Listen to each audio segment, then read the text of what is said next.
Olá, hoje é quinta-feira, 17 de agosto, e o Senado Notícias está no ar. Eu estou aqui na sala da CPMI do 8 de janeiro, que está ouvindo nesta quinta-feira o hacker Walter Delgatti Neto, preso pela Polícia Federal por invadir o sistema eletrônico do Conselho Nacional de Justiça. Até agora, a sessão nesse momento está suspensa, para que os parlamentares possam almoçar, como tem acontecido em todas as reuniões da CPMI, e os trabalhos serão retomados a partir das 2 da tarde. 35 parlamentares se inscreveram para fazer perguntas para o depoente. Até agora, além da relatora, a senadora Elisiane Gama, apenas 10 parlamentares fizeram os questionamentos. Eu acompanhei toda a reunião desde cedo e vejo agora os principais pontos desse depoimento na parte da manhã. Walter Delgatti Neto está preso desde o dia 2 de agosto, acusado de invadir o sistema de tecnologia do Conselho Nacional de Justiça para inserir dados falsos, inclusive um falso mandado de prisão contra o então presidente do TSE, ministro Alexandre de Moraes. A CPMI, ele confirmou o que disse à Polícia Federal, que recebeu dinheiro da deputada federal Carla Zambelli para invadir o sistema. A intenção, segundo ele, era mostrar que a rede do Poder Judiciário não era segura. Porque à época o ministro dizia que era inviolável, que tinha aquela segurança, então uma forma de mostrar a fragilidade seria o quê? Eu invadindo e despachando, como se fosse um ministro, com o token dele, a assinatura dele, um mandado de prisão contra ele mesmo. Inclusive no final eu falo, publique-se, intime-se e faça o L. Walter Delgatti falou sobre uma reunião em Brasília em agosto do ano passado, em que estavam presentes, entre outros, a deputada Carla Zambelli e o presidente do PL. Nessa reunião, foi sugerido que ele criasse um código-fonte fake para fazer uma demonstração no dia 7 de setembro que colocasse em risco as urnas eletrônicas. No dia 7 de setembro, eles pegaram uma urna emprestada da OAB, acredito, e eu colocasse um aplicativo meu lá e mostrasse à população que é possível apertar um voto e sair outro. Qual seria a ideia do apertar? Seria apertar o número... É que assim, o código-fonte da urna, certo, eu faria o meu, não o do TSE, só mostrando que, exemplo, a população vendo que é possível apertar um voto e imprimir outro. O hacker confirmou também um café da manhã com o ex-presidente Bolsonaro para falar sobre esse mesmo assunto. Então, neste momento, o então presidente Bolsonaro lhe assegurou um indulto caso fosse preso pelas ações referentes à urna eletrônica. Sim, esse encontro, ele assegurou esse indulto e futuramente no segundo encontro ele assegurou outra coisa, mas esse encontro ele assegurou apenas o indulto. Walter Delgatti revelou também que o relatório encaminhado pelo Ministério da Defesa ao TSE, sugerindo medidas para reforçar a segurança das urnas eletrônicas, foi feito com base nas orientações que ele deu aos militares. Esse relatório que eu estou com ele aqui, que veio do Ministério da Defesa e foi encaminhado ao TSE, você teve conhecimento dele, sim, leu e viu que foi fruto da sua orientação. Eu apenas não digitei, mas foi eu quem fez ele, porque tudo que consta nele foi orientado por mim.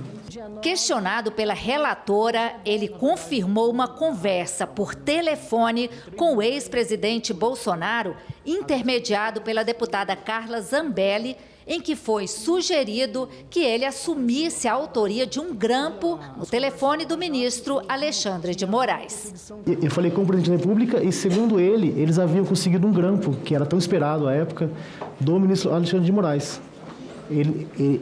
Segundo ele, esse grampo ele foi realizado já, que teria conversas comprometedoras do ministro, e ele precisava que eu assumisse a autoria desse grampo, lembrando que à época eu era o hacker da Lava Jato, né? Então seria difícil a esquerda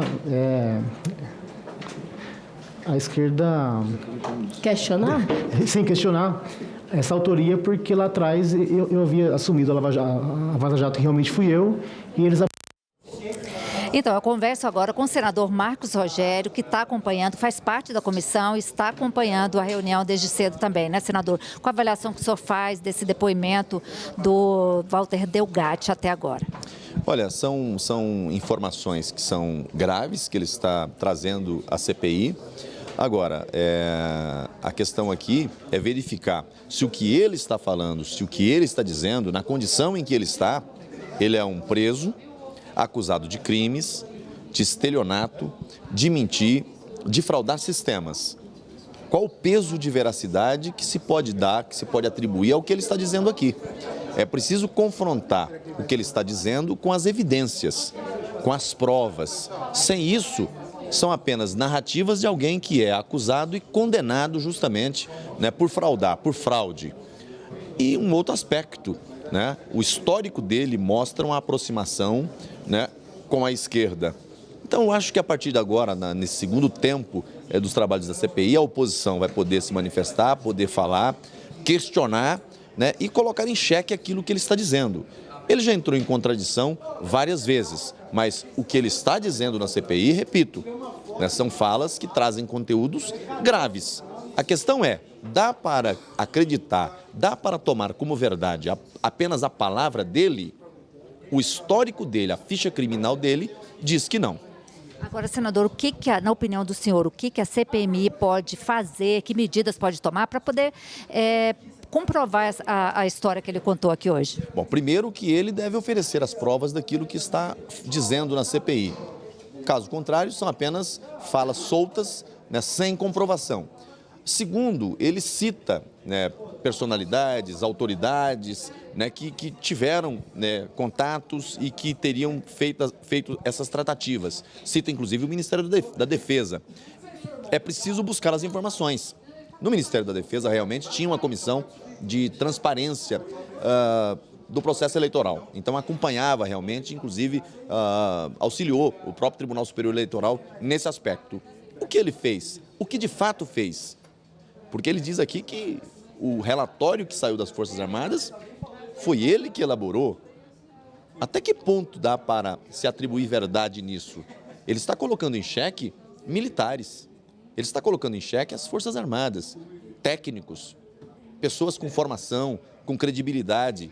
Então, assim, a fala dele é muito fantasiosa, mas é preciso checar, é preciso conferir aonde está a verdade. A versão dele não convence aqueles que são da oposição aqui, porque ele veio com a missão. E a missão dele está muito clara, atacar o presidente Bolsonaro.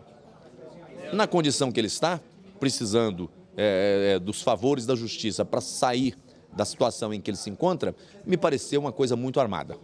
Certo, senador, obrigada. Vamos aguardar então aí essa segunda parte da reunião, né, os questionamentos com os demais parlamentares. Com a presença de especialistas, o Senado fez hoje uma sessão temática para debater a descriminalização do porte de drogas. O presidente do Senado, o senador Rodrigo Pacheco, lembrou que a decisão sobre a descriminalização do porte de drogas para consumo pessoal cabe ao Congresso Nacional. A audiência foi realizada no mesmo dia em que o Supremo Tribunal Federal retoma a discussão sobre esse tema. Uma simples descriminalização no julgamento de um caso concreto, sem se considerar todas essas circunstâncias e sem responder a todas essas indagações de dúvidas, é um ato que se revela invasivo a um poder e contraproducente para a sociedade brasileira. Precisamos, enfim, avançar em uma discussão de natureza política e não restritamente jurídica. Não estamos aqui para afrontar o Supremo Tribunal Federal. Eu acho que o Supremo Tribunal Federal tem o direito de discutir esse assunto. Tem o direito de considerar um artigo ou outro inconstitucional, mas também, pela harmonia dos poderes e pelo papel que o senhor tem exercido, senhor presidente, acho que nós podemos construir uma saída, se não é o adequado que tem hoje na lei, nós podemos construir uma saída digna. Os convidados da sessão temática se mostraram preocupados com as mudanças na lei. Se essa lei do Supremo for modificada pelo Supremo Tribunal Federal, nós estaremos legalizando o pequeno tráfico no Brasil, com consequências danosas para as próximas gerações. Eu acho que tem que ter coragem, na realidade, de poder enfrentar o Supremo Tribunal Federal e, se for o caso, faça o plebiscito, que eu tenho certeza que nós vamos estar ao redor de 80% da população brasileira contra essa legalização. Me parece totalmente equivocado que o Supremo venha dizer que fere a Constituição proibir substâncias que podem gerar comportamentos agressivos, como foi mencionado anteriormente, que podem gerar tanto no afã da próxima dose quanto durante o efeito de uma determinada substância a prática de crimes. O deputado Osmar Terra, que é autor de um projeto que trata da prevenção ao uso de drogas e da repressão ao tráfico, fez um alerta. Segundo ele, nos países que liberaram o consumo, não houve redução da violência e nem do tráfico de drogas. As experiências de outros países foram um fracasso. O Uruguai, o Mujica, o presidente do Uruguai, disse que estava liberando a maconha para acabar com o tráfico. O tráfico nunca teve tão forte como está agora, 10 anos depois no Uruguai. O Uruguai está tendo chacinas. 14 pessoas foram mortas há 2 semanas atrás. O Uruguai triplicou o número de homicídios. Especialistas alertaram também para os riscos do consumo da maconha. Sabe qual é a quantidade prevista que é segura para o consumo da maconha? 0. Não há quantidade prevista de segurança do uso. Se há que banir uma droga da face da terra, é a maconha. Célia Moraes, mãe de um jovem usuário de drogas, fez um relato da experiência que viveu e reforçou o pedido de que as drogas não sejam liberadas. Eu conheço a porta de saída desse inferno. Eu passei por ela. Passo todos os dias. E sei que para sair do inferno das drogas, é necessário que as drogas não sejam liberadas. Como descriminalizar o consumo se, ao mesmo tempo, a produção e a distribuição das drogas seguem sendo crimes? Vejam a complexidade da matéria, senhores senadores. Qualquer que venha a ser o entendimento sobre o assunto, a resposta precisa ser construída por este Congresso Nacional dentro das suas competências constitucionais. É esse o sentimento que prevalece hoje no plenário do Senado Federal. Acompanhe agora a avaliação da relatora, a senadora Elisiane Gama, sobre essa primeira parte do depoimento.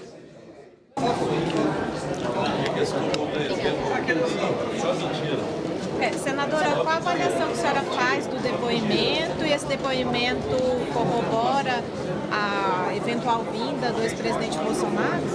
Olha, não há dúvida nenhuma que esse é um depoimento absolutamente bombástico pela gravidade das informações que nos foram passadas pelo depoente. Você vê que ele afirma de forma categórica de que o ex-presidente Bolsonaro teria, na verdade, buscado junto a ele a responsabilidade em torno de um grampo de um ministro do Supremo Tribunal Federal e que teria assegurado a ele, inclusive, indulto, proteção de que ele poderia fazer uma ação criminosa e que ficaria livre, sem nenhum tipo de punição. Ao mesmo tempo, também houve numa reunião física, essa anteriormente por telefone, mas houve uma reunião física onde o então presidente teria solicitado de que ele fizesse, eu diria, uma demonstração fake de fragilidade da urna eletrônica brasileira. Então, são informações graves que, de forma muito clara, seria uma tentativa de construção de elementos para justificar e apresentar uma tentativa de fraude eleitoral e automaticamente substanciar uma possível aplicação de um golpe no Brasil. Então, de fato, hoje é um dia, eu diria, marcante do ponto de vista dos trabalhos da CPMI e que, não há dúvida nenhuma, traz desdobramentos com a apresentação de novos requerimentos, tanto de aprovação de novas convocações, como também de quebra de sigilos. Mas, relatora, muitas dessas informações, relatora, já tinham tinham sido publicadas pela revista Veja. O que mudou com o depoimento hoje? A revista Veja fez uma publicação, aliás, as publicações da revista Veja que estão lá atrás trazem exatamente elementos que credibilizam a apresentação hoje do depoente, porque quando se fala, por exemplo, de grampos do ministro Alexandre de Moraes, aliás, é registrada em ata notarial que nós já está de posse dos trabalhos da CPMI, e essa ata demonstra que naquele momento, quando ele fala de um grampo no ministro Alexandre de Moraes, depois, já agora neste ano, precisamente fevereiro, março, quando esses fatos vêm à tona, já há um registro anterior. Então, na verdade, a própria matéria da revista Veja, que foi publicizada naquele momento, acabou, e aí é um fato importante, obstruindo uma ação criminosa, porque foi a publicação desses fatos que não houve a confirmação dessas tentativas criminosas que foram colocadas a ele. Fato que ele apresenta hoje aqui nesta comissão, como também ele traz a esta comissão essa ligação telefônica que foi feita por ele, que foi feita para ele por parte do ex-presidente Bolsonaro. Senadora, a senhora já disse que não acredita que não há mais dúvidas sobre a possibilidade de indiciar o ex-presidente Jair Bolsonaro. É isso? A senhora acredita que depois de hoje a Maia vai ser convencido a quebrar Eu diria que hoje os elementos apresentados a esta comissão nos dão fortes condições de, ao final, termos o indiciamento do ex-presidente Bolsonaro. Nós precisamos compatibilizar com as quebras que nós estamos defendendo que ocorra. Dentre elas, a quebra de sigilos, eu diria, de relatórios do COAF, que são os RIFs, e também essas quebras telemáticas. Esses dados que chegarão até nós, em sendo confirmadas as informações de hoje, não há dúvida nenhuma que partiremos aí para esses indiciamentos. Agora, nós precisamos aguardar esses dados que chegarão ainda à CPMI. Quais são os próximos passos? A senhora disse que a senhora defendeu uma reunião de votação de requerimentos. Que requerimentos a senhora pretende apresentar? Convocações, por exemplo, do ex-ministro da Defesa, do presidente Bolsonaro?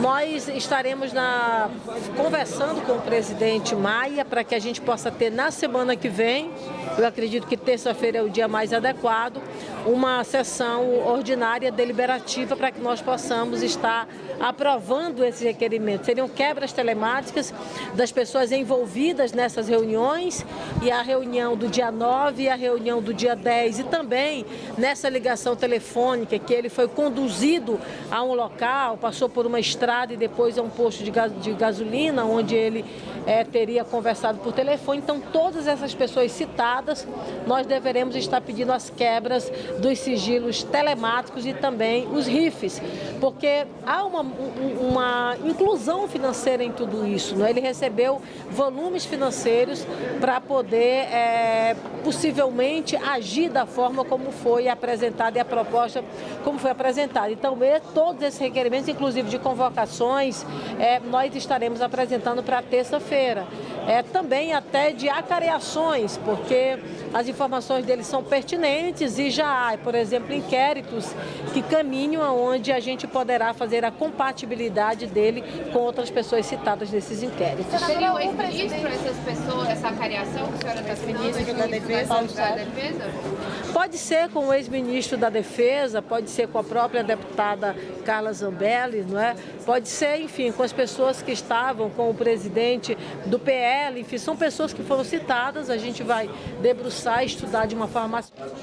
E neste momento está recomeçando os trabalhos aqui com o depoimento do Walter Delgatti. Acompanhe.